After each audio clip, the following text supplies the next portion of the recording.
Nec, lepo pozdravljen v Links podcastu. Začenjava ga na ponedeljkov dan oziroma na ponedeljkov dopoldan, tako da začenjava dan z eno prijetno kavo oziroma čajem. Pa upam, da bova našim gostom oziroma poslušalcem, gledalcem odprla kakšen poseben zagon v ta nov teden. Vedno začnem z enim opisom gosta, tako da par stvari o tebi, potem pa začneva naprej. V glavnem današnji gost, Nec Kraševec, CTO oziroma tehnični direktor podjetja LGB oziroma vodja razvoja. Združuješ geodezijo, programski razvoj, napredne prostorske tehnologije. Svojo kariero si gradil tudi v Švici pri Leica Geosystems. Danes pa vodiš ekipe in projekte na presečišču treh stvari: GIS-a, projektov oziroma podatkov in realnega sveta. Poleg tega pa si tudi podjetnik in nekako builder, graditelj po duši, ki razvija lastne tehnološke rešitve, prototipe od softvera do hardvera. Res je. Zdaj, morda začetno vprašanje, nekaj, kar sem prebral na tvojem LinkedIn profilu. Pišeš, da se je celotna tvoja inženirska zgodba začela z Lego. In kako je pravzaprav prišlo iz Lega iz te otroške radovednosti do inženiringa, pa predvsem kako je prišlo do ene znanosti, ki morda ni na prvo žogo najbolj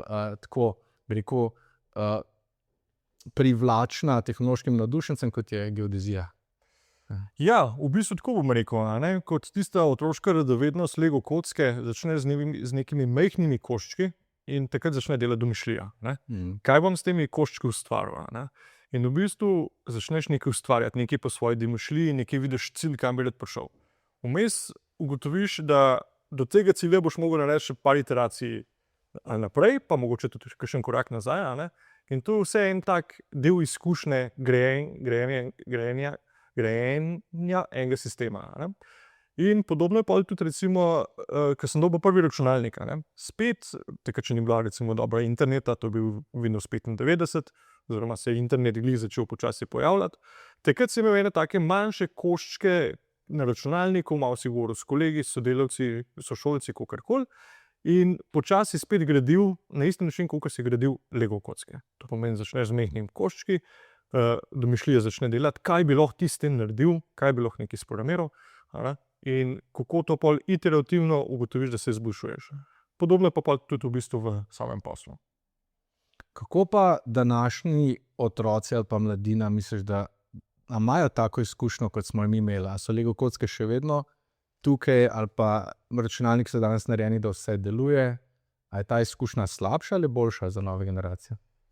Jaz mislim, da imajo mlade generacije tukaj malo težav. Zato, ker jim v bistvu računalnik dela vse. In ne vejo, kaj se dogaja v ozadju. Ne vejo, kako do tega priti. Oni že dobijo izpopolnjen produkt. Kako pa do tega izpopolnjenega produkta priti, je pa tisti nivo, na katerem smo mi bili. Tako da tudi tukaj, recimo, če govorimo o programerjih, kaj se opaža v zadnjem času, sploh s tem AI-jem, da programerji, recimo, njihova cena pada. Predvsem junior programerjem. Senior, ki so zrastali, ki vejo, kako nek sistem deluje od začetka, bom rekel, od nekih temeljev navzgor, so še zmeraj zelo cenjeni. Bom rekel, te junior developerji imajo pa težavo, kako sploh priti do enega nivoja senior developerja. In podobno je pri naših otrocih. Kako jih naučiti, da priditi iz enega juniorja v nek senior znanje, s tem, da imajo vse tehnologije na voljo, ki jim ne omogočajo nekega vpogleda v drobovje. Ja, to je nekaj, kar moramo kot družba morda nasloviti in razvijati. Ja. Zdaj, ti si vmes imel priložnost delati v Švici za Leico. Pa me dve stvari zanimata. Enkrat si mi rekel, da delati v Švici za nekoga iz Slovenije, na primer, je zanimiva izkušnja, ker rekel si, vedno si ta gastarbeiter, vedno si za njih tujec. To je en del, pa drug del, katere tiste glavne izkušnje pravzaprav si prinesel nazaj doma? Jaz sem šel gor delati, ker sem bil star 24 let. Treba izpostaviti, da Leica Geosystems, to je v bistvu v geodetskem smislu največji proizvajalec hardvera in softvera. To je podobno, kot bi šel programer, ne vem, na Google ali pa na Apple. To je, bom rekel, holy grail od geodetskih podjetij. In recimo jaz sem šel gor delati kot praktikant in najbolj me je skrbelo to, ali bom dosti dober. Ne? Z neko, bom rekel, tukaj izobrazbo z fakultete, takrat sem imel še diplomo, še nisem niti imel magisterija. Ampak zelo hitro sem ugotovil, da si dosti dober. Da poleg vseh tistih doktorjev tam sem jih dostikrat prekašal v znanju in pa bom rekel predvsem v širini razmišljanja. Tako da to je bila zame res taka dobra pozitivna izkušnja. Ne? Šel sem tudi v takem času, recimo po 24 letih, kjer so bili še žuri pa vse skupaj, ne? Nisi bil še toliko kolupiran v neko družinsko življenje. In tudi sem dobil ogromno nekih poznanstv, prijateljstv, ki sem tam gor sklenil, ker smo še danes zelo dobri kolegi. Ampak ja, ugotoviš pa, jaz sem bil gor 5 let, ugotoviš, da po 5 letih si še zmeraj nek gastarbajter. Saj mene, oziroma tako sem se počutil, še niso sprejeli za čist svojega. Čisto drugače, recimo, ko greva danes z ženo pa z otrokom, ko greva še vedno v Švico z veseljem, je čisto drugače tkaj kot nek turist, kakor tam, ki si pač delavec. Pa je kaj so te glavne stvari, ki si jih nazaj prinesel v smislu stroke ali pa morda tudi vodenja? Jaz bom rekel to, kar probamo uveljavljati tudi trenutno na tem podjetju, ki delam. Meni je bilo zanimivo, ko sem prišel gor, imel sem to slovensko mentaliteto, da če hočeš zrast ali po plači ali po funkciji, skratka neko karierno rast, lahko dosežeš zgolj s tem, da bom rekel, greš po stopničkah še više. In kaj se zgodi? Na koncu v bistvu zgubiš dobrega delavca, pa dobiš slabega šefa. Gor je bila pa ta mentaliteta drugačna. Jaz gor kot praktikant, recimo s svojimi izkušnjami, znanjem, tudi to, kar sem prinesel, sem zelo hitro prišel še zmeraj na mesto praktikanta, sem zelo hitro prišel do plače, recimo enega programerja. Zakaj? Zato, ker v bistvu mi smo delali z roko v roki. In v bistvu probaj so izkoristiti tvoje znanje do tega nivoja oziroma v tej smeri, kjer si najboljši. Ne pa na ta način, da moraš biti nek vodja, da moraš pobiščico ali pa kakorkoli. Tako da ta izkušnja je bila zame zelo pozitivna in tudi to želim prenesti v nek slovenski prostor. Ok. Se mi zdi, da več ljudi, ki dela nekje na zahodu, da ima podobno izkušnjo. Drugače pa večkrat si rekel, da imaš nek moto, če ne preizkusiš, ne boš vedel. Kaj ta moto zate pomeni? Ali imaš kakšen konkreten primer, ko si ga morda udejanil? Mislim, to je tak zelo, zame osebno zelo dober moto, ker v bistvu prisilite, da nekaj probaš. Recimo, če govorim iz poslovnega sveta, gor na Lajki, to je bil zame, bom rekel, do zdaj en izmed boljših projektov. Jaz sem delal zelo veliko za avtomobilsko industrijo. In avtomobilska industrija pač je hotela zelo dobro pozicionirati avtomobile. To je tudi en velik del geodezije, pozicija na sami zemlji. In oni so imeli eno veliko težavo. Mi smo imeli serverje v vsaki posamezni državi. To pomeni, če je avto prešel iz države v državo, je mogel nek operater fizično premakniti IP-je in podobne zadeve, da je spet dobival popravke za izboljšanje natančnosti avtomobila. Mi smo sedeli na teh sestankih z recimo Daimlerjem, BMW-jem pa Lajko sigurno 10-krat. Ampak jaz sem videl rešitev, ker sem poznal že tehnologijo, ki se v zadnji dogaja. In sem že na parih sestankih rekel, fanti, jaz bi to tako naredil, ker verjamem, da ta rešitev bi znala biti zelo zanimiva. Šel sem pa samo na to, da pred vsemi temi serverji postavimo eno skupno točko, kjer dobi približno lokacijo od avtomobila in pol ta enotna točka v ozadju preusmerja promet na tisti server, kamor je treba. Tudi šef, Kristof, takrat ni čisto verjel v to idejo, sem rekel, zdaj pa tako. Jaz vzamem za 2 dni dopusta, pridem na šiht in v 2 dneh bom imel tole sprogramiran. V 2 dneh sem imel dejansko sprogramiran. Kolega, ki je Anglež, je bil zelo konzervativen, tako da ga je šef poklical in rekel, Adam, če ti potrdiš, da dela, pol verjamem, da dela. In smo šla z Adamom, službenim avtomobilom, ker Lajka je direktna meja med Nemčijo, Avstrijo in Švico. Smo šla med vsemi državami se voziti in sistem je delal v nulo. Tako da to je bil odličen projekt in tudi od tega projekta sem se potem naučil, da v bistvu z zelo preprostimi mikroservisi se da tudi zelo dobro zaslužiti. Tako da ta projekt je bil en tak, bom rekel, neka svetla točka na lajki. Če pa prenesem ta moto tudi na osebno življenje, dostikrat pravijo, ja, ti si upaš, ne. Ne gre za to, gre samo za to, da moraš probati. Nekje boš dobro odnesel, nekje boš pa gotovo, da to mogoče ni zate. Je pa res, da starejši, ki smo, bolj se ta comfort zone zmanjšuje, in zato je prav, da včasih stopimo malo ven, da ta balonček spet malo povečamo.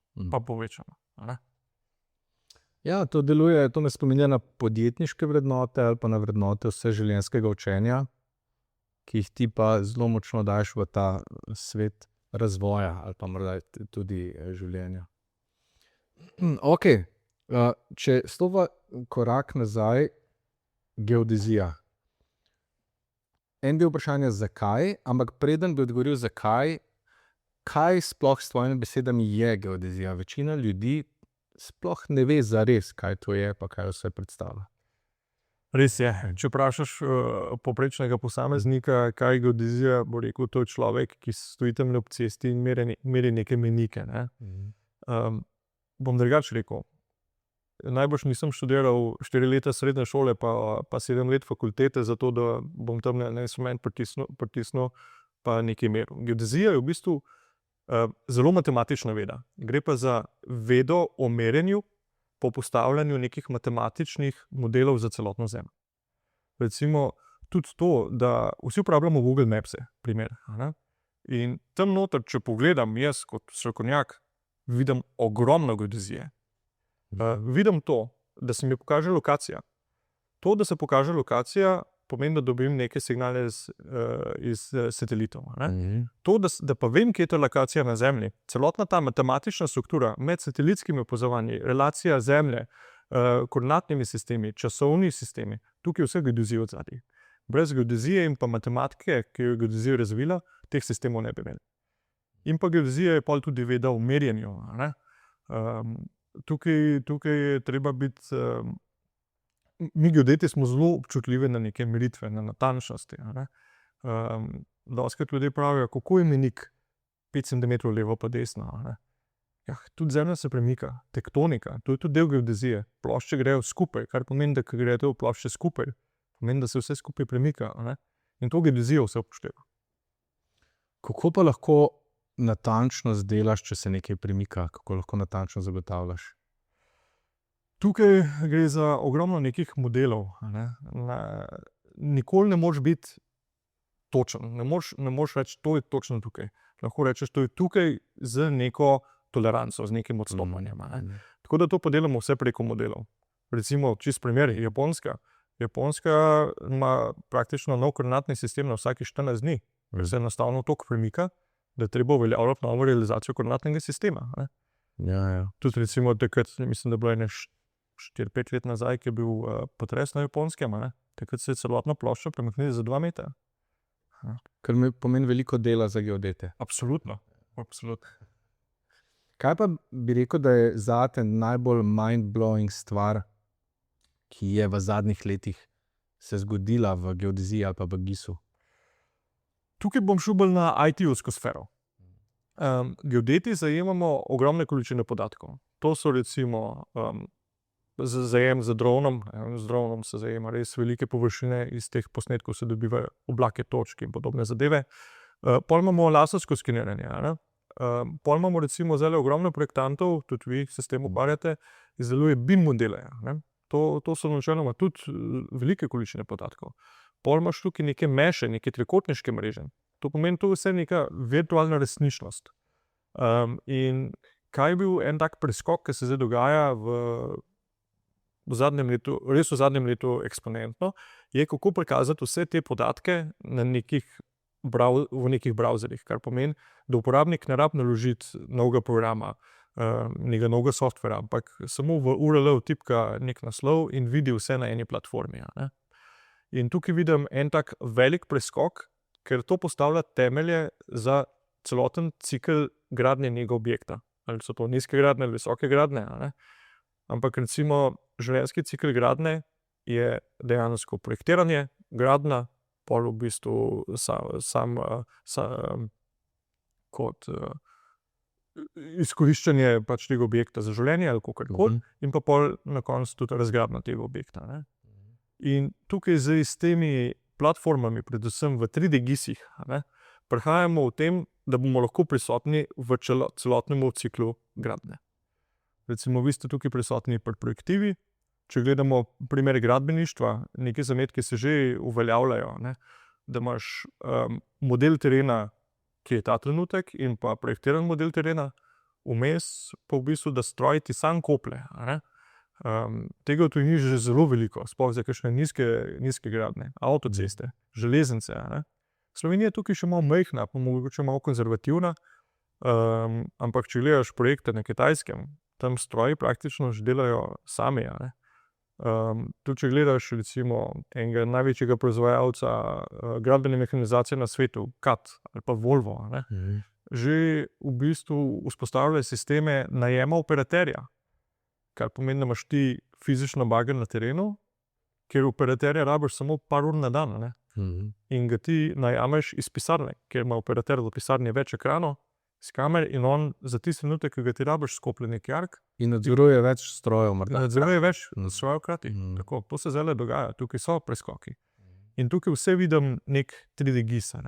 Ker kaj je 3D GIS? 3D GIS je virtualna resničnost dejanskega prostora. In imaš v bistvu dejanski prostor, pa projekt. Veš pa, kako moraš videti iz dejanskega prostora v neko projektirano stanje. In tam je pa gradbena mehanizacija. In če združiš vse skupaj, dobiš res neke take dobre platforme, ki imajo nek tudi tržni potencial. Sklepam, da je to tesno povezano tudi z industrijo avtonomnih vozil, ki je zdaj prihaja zelo močno v ZDA, v Kaliforniji se širi. London bo zdaj akceptiral Waymo, Hrvaška ima svoj projekt z Rimacem in tako. A ste tukaj tudi kaj udeleženi, oziroma si, poznaš kaj ta svet? Jaz osebno tukaj nisem udeležen, bi pa izpostavil to, da recimo, dostikrat govorimo, da nas Kitajska in pa recimo Amerika prehitevajo. To je dejstvo. Recimo, če gledaš, se bomo osredotočili bolj na drone v tej sferi. Recimo DJI, največji proizvajalec dronov na svetu, to je kitajski proizvajalec, razvijajo že vse možne drone, ki dostavljajo od zdravil do paketov, pomagajo pri reševanju podobnih zadevah. Ampak na Kitajskem dejansko spustijo drona in se ne ukvarjajo preveč z neko zakonodajo. Pri nas, bom rekel, spustiti drona brez nekega nadzora, brez nekega podpisa, brez nekega človeka, ki stoji odzadaj, je praktično nemogoče. In če to apliciram na avtomobilsko industrijo, jaz vidim, da tukaj bomo trčili na zelo podoben zid. Lahko da bojo neki pilotni projekti, ki se dogajajo, ampak dokler Evropa kot družba ne bomo zreli za to, da tako tehnologijo sprejmemo, bomo imeli težave. Torej, vidiš, da legislativa tukaj omejuje adopcijo tehnologije? Seveda, absolutno. Kje pa se ti zdi, da stoji Slovenija tehnološko, ali pa smo na kakšnem svetovnem zemljevidu GIS-a, imamo kakšne lastne tehnologije, po kateri smo prepoznani, ali kako napredni smo? Imamo tudi v Sloveniji kar par takih podjetij, ki je šlo, bom rekel, izven okvirov ene Slovenije, ki so na svetovnem trgu tudi zelo priznani. Tukaj bom izpostavil eno podjetje, upam, da mi ne bojo zamerili, ampak Fly, oni se ukvarjajo ravno z AI obdelavo oblakov točk. To pomeni, kako iskati neke modele, neke elemente v oblakih točk. In mislim, da tukaj so oni naredili en velik korak naprej. Kako pa, glede na vse te inovacije, ki prihajajo, pa umetno inteligenco, kako ti žongliraš vse te funkcije, ki jih imaš? Si obenem tehnični vodja, si inovator, lahko bi rekel tudi podjetnik. Kako, ali to vidiš kot slabost, ali je to prijetnost, da ta znanja povezuješ, ali je celo vsega preveč? Vsega je preveč, to je dejstvo. Ampak predvsem se probamo osredotočiti na ta napredek. Probam te operativne funkcije, kot je recimo vodja, nisem mikromanager, niti ne želim biti. Jaz zmeraj pravim svojim sodelavcem, napišite poročilo tazga, pod katerega se boste podpisali. Nima smisla, da jaz na koncu gledam, kakšno poročilo podpisujete. Konec koncev, če boste meni hodili z vsakim poročilom, pomeni, da bom jaz dobil produkt, ker bo vsak rekel, sej, itak bo na koncu nec polijal. In zato probam te operativne naloge bolj razstavljati in se osredotočati, bom rekel, na neke bolj napredne projekte, ki sledijo, bom rekel, neki moji viziji, nekim mojim znanjem. To pa to. Največji problem je, bom rekel, iskanje časa za familijo, ker konec koncev tudi družina mi tukaj zelo velik pomen. Iskanje časa pri familiji, da imaš še zmeraj čas za njih in pa čas za neke raziskovanje novih tehnologij, novih projektov, sledenje trendom. Tako da res se osredotočam bolj na to. Sledenje trendom, pol pa iz tega speljati kakšen pilotni projekt, tudi na lastne stroške, ampak to vedno pol z ekipo, ko imam tudi na LGB-ju. Mislim, da to, kar opisuje, že kar generalen problem vseh radovednih in ambicioznih ljudi, da imaš preveč želja, potem moraš pa pravzaprav nekaj stvari omejiti, drugače ne moreš vsega. Res je. Ti si med drugim tudi član uprave GIZ, torej geodetskih izvajalcev, kjer zastopaš interese stroke. Kaj pravzaprav GIZ dela? Interese gospodarskih družb. Aha, Ja, okej. tako. Kaj dela, pa koliko je to sodelovanje med podjetji v panogi pomembno? Kaj sploh GIZ je? GIZ, to pomeni Združenje geodetskih izvajalcev. Tukaj se združujemo različni izvajalci in probamo zastopati neke lastne interese podjetja. Kot geodeti imamo praktično nekako 3 veje. Imamo Inženirsko zbornico Slovenije, ki skrbi za strokovnost, pa imamo tukaj GIZ, ki skrbi za to, da privat sektor uveljavlja neke svoje zahteve. Pa imamo pa v bistvu še kot Zveza geodetov Slovenije, ki pa skrbi bolj za neko mednarodno udejstvovanje.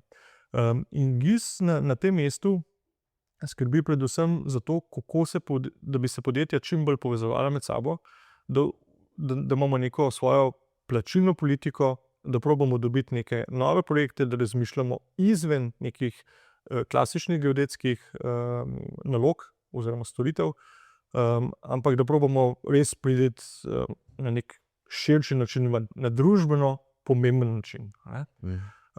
Imamo pa tukaj težave, ker v bistvu slovenska geodezija je zelo razpršena. Imaš ogromno nekih, da ne bo kdo narobe razumel, ampak one-man bandov, in pa imaš kar nekaj srednjo velikih podjetij med 5 in 10 zaposlenimi, imaš pa pol še recimo 10 večjih podjetij, 20 plus. In kako to spraviti na isti imenovalca? One-man bande bolj zanima neko lokalno okolje, neko lokalno delo za recimo res katastrom nepremičnin, medtem ko te večje pa zanimajo, bom rekel, večji projekti, naprednejši projekti, družbeno bolj pomembni projekti, in kako to združiti vse na istem imenovalcu. Tukaj imamo največjo težavo. Ker konec koncev klasična geodetska storitev, kakor je ureditev neke nepremičnine, jo lahko dela od one-man banda do velikega podjetja. Ampak vsi vemo, da v velikih podjetjih so stroški dela veliko večji. Tako da tukaj kot GIZ se trudimo pripeljati neke nove projekte, uveljavljati interese privat sektorja tudi napram državi, ker tukaj moramo za geodetsko upravo sodelovati, moramo dobro sodelovati, ker imamo na koncu vsi nekaj od tega. En brez drugega ne moramo. Kakšna bo prihodnost tazga ustroja, če imaš polno nekih samostojnih podjetnikov, kako sploh lahko to prihodnje presežeš, pa narediš en bolj koherenten industrijski, bi rekel, grozd, ki morda celo več sodeluje ali pa si pomaga, ali pa da smiselno tudi delo razdeliš, ki je na trgu. Predvsem v tem, kako dobiti en projekt in ga smiselno razdeliti med vse deležnike. Tukaj se trudimo, zdaj opcije je tukaj več. Recimo v Sloveniji je ogromno tudi nekih nepremičnin neurejenih. kako urediti te nepremičnine.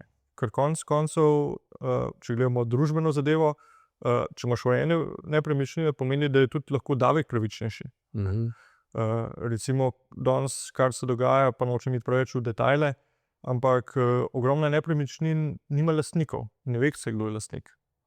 Kako je to možno? Je to recimo se dogajalo po drugi svetovni vojni, ker je ogromno ljudi prebežalo v Južno Ameriko, in tam še danes iščemo lastnike, ki so, bomo rekel, rojeni leta 1910 in podobno, ne. Tega je ogromno. Bolj recimo, veliko govorimo o kmetijski politiki. Kmetijska politika, konec koncev, treba optimizirati zemljo, ne.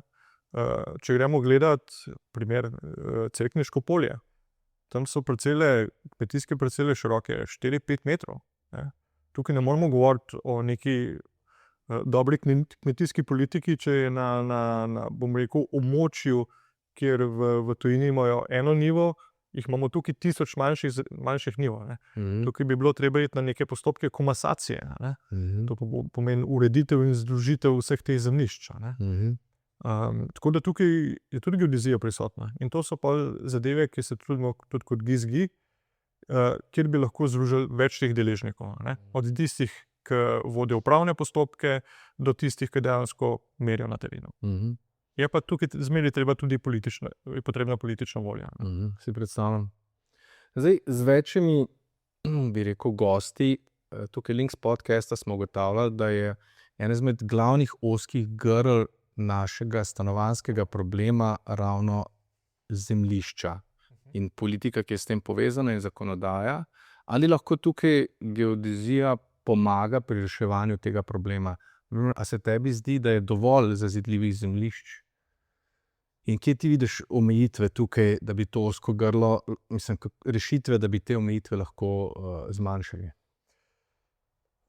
Tukaj, bom rekel, ne bi se preveč v to temo vsajal, ker konec koncev je to del bolj urbanistov oziroma prostorskih načrtovalcev, ne, kako ta zemljišča pripeljati. Vem, da mnenje prostorskih načrtovalcev je, da je zazidljivih zemljišč dosti, in pa tudi, da imamo ogromno nekih hiš, ki ne služijo svojemu namenu, da dajmo najprej prostor tam zafilati, ne? In šele potem se dajmo širiti. Vsak od nas bi rad začel iz nule, vsak od nas bi rad začel na prazni zemlji s komunalnim priključkom, ne? Ampak tega ni. Tako da tukaj geodeti sami po sebi se ne vsajamo preveč v ta del, smo pa prisotni predvsem pri izdelavi strokovnih podlag. Zdaj pa, kakšna je pa tukaj državna statistika, koliko stanovanj je praznih, koliko hiš je praznih, to je pa drugo. Jaz mislim, da moramo tudi najprej tam pogledati, da bi se dali marsikaj najti, in pa predvsem urediti nepremičnine. Prevečkrat se izkaže, da tisti, ki ima neurejeno nepremičnino, je na boljšem. Čeprav se v zadnjem času to zelo spreminja, da se ljudje zavedajo, da nepremičnine je tudi nek kapital, ki ga je treba urediti, ki ga je treba vzdrževati. Sploh se pa to pojavlja, kadar pride do težav. Recimo, čist tak primer, vsak, ki začne graditi, mu je vsak evro preveč. Ne? Jaz pa pravim, kako lahko projektirate na parcelo, ki nima urejenih meja. To pomeni, projektant nekako vkomponira v objekt v parcelo, od meje reče v redu 4 metre, tako kot pravi OPN, ampak to je neurejena parcela. To pomeni, a si ti siguren, da je mejnik tam, kakor mora biti? Ja, 4 metre od česa. Ne? Od česa. In kaj se pol na terenu dogaja, ne? Da recimo lahko sosed odloči ureditev nepremičnine in se ugotovi, da je recimo meja se mora premakniti za pol metra. Pomeni, da dejansko tisti, ki je gradil, ni več skladen z gradbenim dovoljenjem. Zato jaz vsakmu pravim, dajte vložiti, dajte poklicati geodeta, naj vam uredi nepremičnino, postopek je dokaj kratek, elaborat imate v zelo kratkem času, govorimo v roku 1 meseca imate elaborat, pa pol v bistvu še, da se sprovede na geodetski upravi, ampak že to, da lahko projektant dela na nekih svojih podatkih, kakor je elaborat, že to veliko pomeni. Imamo tudi mi to izkušnjo, da ljudje dostikrat zanemarijo en del procesa ali pa morda želijo kaj prišparati, ampak se potem vse vrne kasneje. Res je. Ja. Prav zanimivo mi je, ko razlagaš o geodeziji, sem jo tudi sam vedno imel kot tako malo bolj dolgočasno vedo, danes pa govoriš o dronih, o 3D skeniranju in podobno. Torej predvidevam, da glede na način, kako stroka deluje, da je tudi tukaj umetna inteligenca dobiva neko svojo moč. Kje trenutno umetna inteligenca pa orodja vplivajo na vaše delo generalno in kje vidiš v prihodnje? Ja, bom najprej se osredotočil na tele tehnologije. Mi kot geodeti se ne želimo osredotočiti samo na geodezijo, ampak recimo tako, kot si omenil, skenerji, droni, tudi BIM-ji, tukaj vidimo tudi potrebo po nekomu, ki igra igrice, primer. Ker to je vse virtualni svet. Pomeni, da ti iz enega skena narediš scan to BIM, to pomeni, prideš iz skena v nek matematičen BIM model. Tukaj tudi opažamo potrebo po nekih igričarjih. In tudi z drugimi podjetji imamo zelo podobno izkušnjo, da na koncu imaš enega človeka tam s slušalkami na glavi, ki čisto pade noter v ti sistem z neko muziko odzadaj in on uživa v tem. Tako da geodezija tukaj naredila zelo močan tehnološki korak naprej, kjer potrebujemo tudi interdisciplinarnost. Če se pa osredotočam na to, kako AI nam tukaj pomaga. AI je, bom rekel, že dolgo prisoten, pa ne govorim o nekih LLM-jih kot Large Language Model, ampak govorim o nekih AI pristopih, klasifikacije, recimo nekih elementov z ortofota. To pomeni, da te klasificira cesto, zelene površine, stavbe in podobne zadeve. Tukaj, to so tehnologije, ki smo jih mi začeli uporabljati že preko 10 let nazaj. In tudi recimo geodetska uprava je to začela uporabljati že preko 10 let nazaj. Če greste gledati na e-prostor, zelo hitro ugotovite, da ogromno stavb je uvisanih na približno. To je bilo vse projekt, v sklopu katerega se že uporablja podobne tehnologije. Takrat se še ni rekel kot nek AI, ampak je šlo bolj za neke funkcijske modele, kar AI je v bistvu tudi v osnovi funkcijski model. In se je v bistvu na podlagi teh AI tehnologij že zajel ogromno količino podatkov iz prostora. Danes se pa to samo še širi. So pa prostorski podatki tukaj malo specifični, zaradi tega, ker so, kako bom rekel, take podatke, ki daš noter, take podatke dobiš ven. Garbage in, garbage out. In recimo posnetki z dronom so zelo dobri za neke površine, ki ni veliko zelenja. Recimo, kolikor pa prideš v nek park, ki so drevesa, boh ne da je gosta, tam pa rabiš že pol neko terestično skeniranje. In več, ko imaš podatkov, tudi AI potem lažje dela. So neke stvari, ki se ti zdi, da bojo zavedno ostale analogne pri tem delu? Zdaj, odvisno od namena. Recimo, če gledamo kot neko upravljanje nepremičnin, v neki krajši prihodnosti ne vidim, da bi AI zamenjal človeka, predvsem v tem, ker mi smo vezani tudi na geodetsko upravo, pomeni, da na koncu nekdo potrebuje tvoj podpis. AI tega ne bo mogel zagotoviti.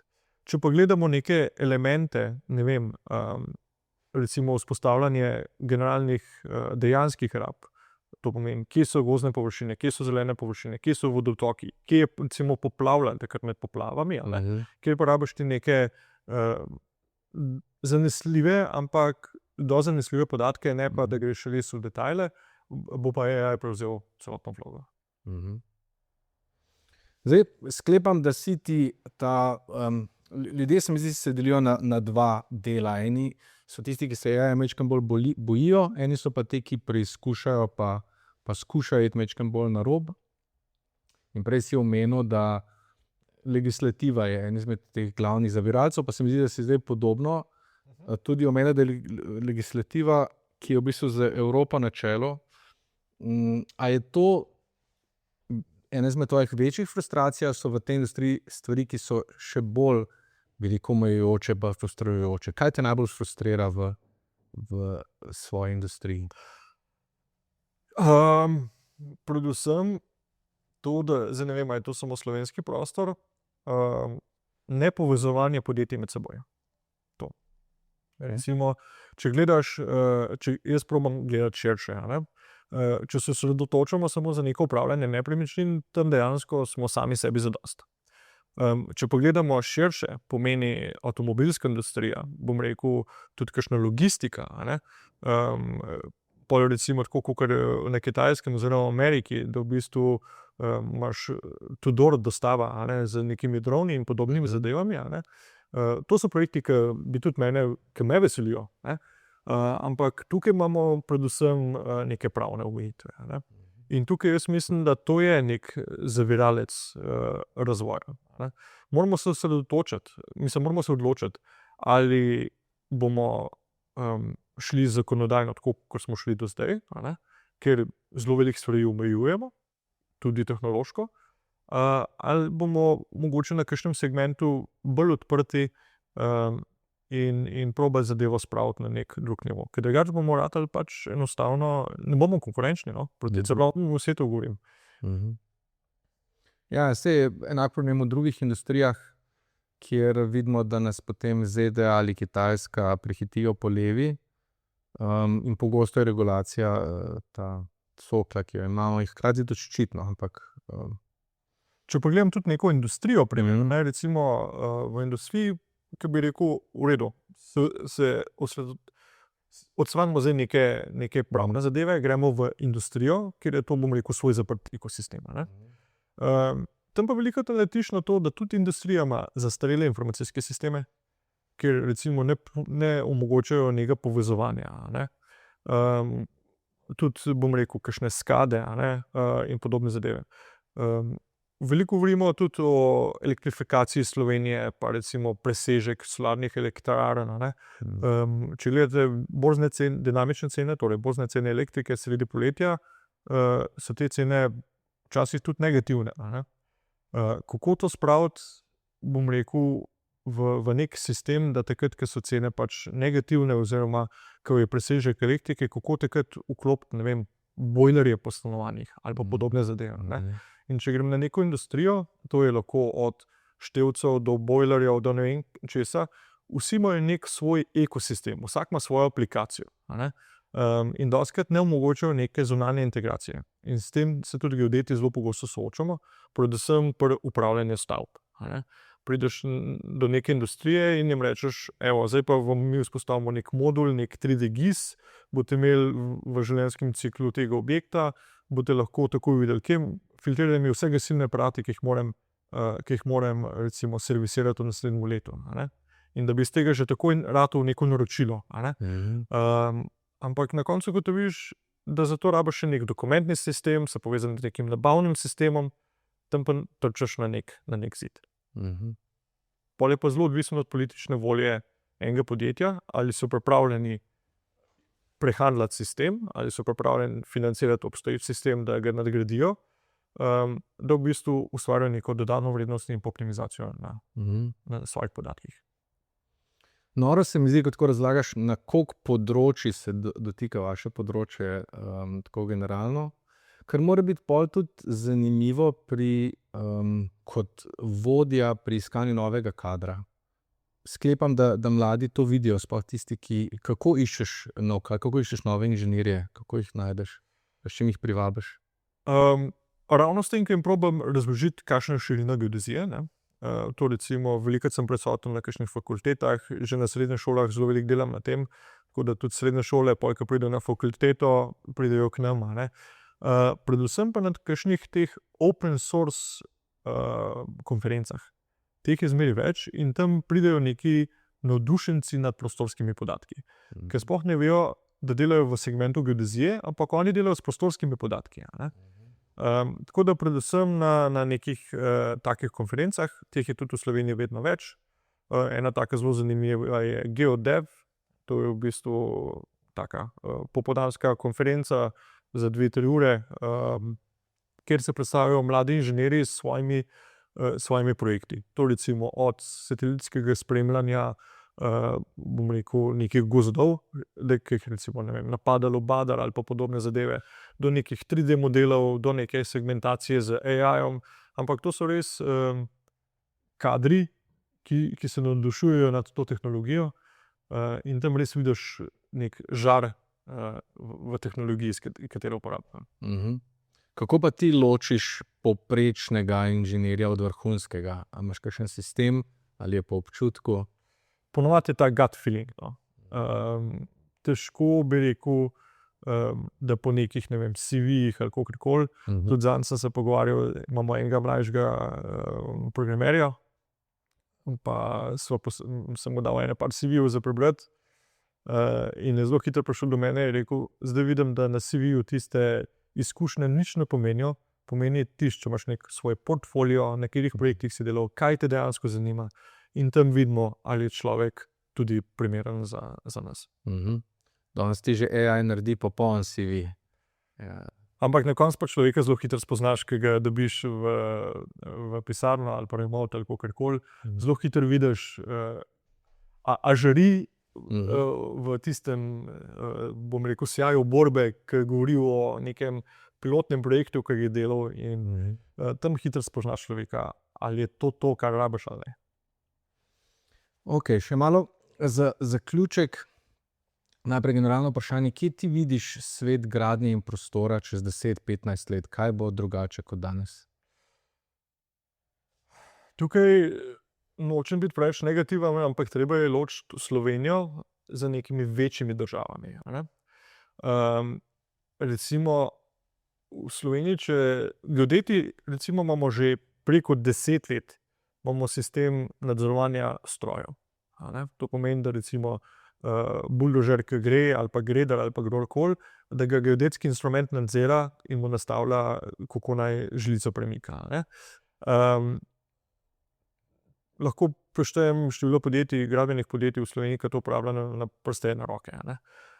Medtem ko v tujini je to že veliko bolj razširjeno, sploh kakšna ZDA. In tukaj se moramo nekako vprašati, kaj je cenejše, ali človek ali neka tehnologija. Zaenkrat smo tukaj v Sloveniji še malo na precepu, kaj nam tukaj bolj prav pride. Ampak v 10 letih upam, da se bo tukaj zgodil nek preboj, da se bo začel uveljavljati, bom rekel, celotni življenjski cikel objekta, kar pomeni od vaše projektive do neka 3D GIS-a, 3D BIM-a, posnetek realnosti, realnega stanja in pa v bistvu nadzor tudi strojev na podlagi te platforme. Tako da tukaj vidim največjo optimizacijo. Okay. Morda še zadnje vprašanje za zaključek. Kaj bi bil tvoj nasvet novim generacijam, ki zdaj študirajo ali pa vstopajo v ta svet geodezije in GIS-a? Kaj je tvoj nasvet, ki si že dal zdaj kar nekaj za sabo njim? Dajte se usesti za 10 minut, pa razmislite, kaj v življenju radi počnete, in probajte to spraviti v nek prostor. Govorim, ne vem, a radi kolesarite.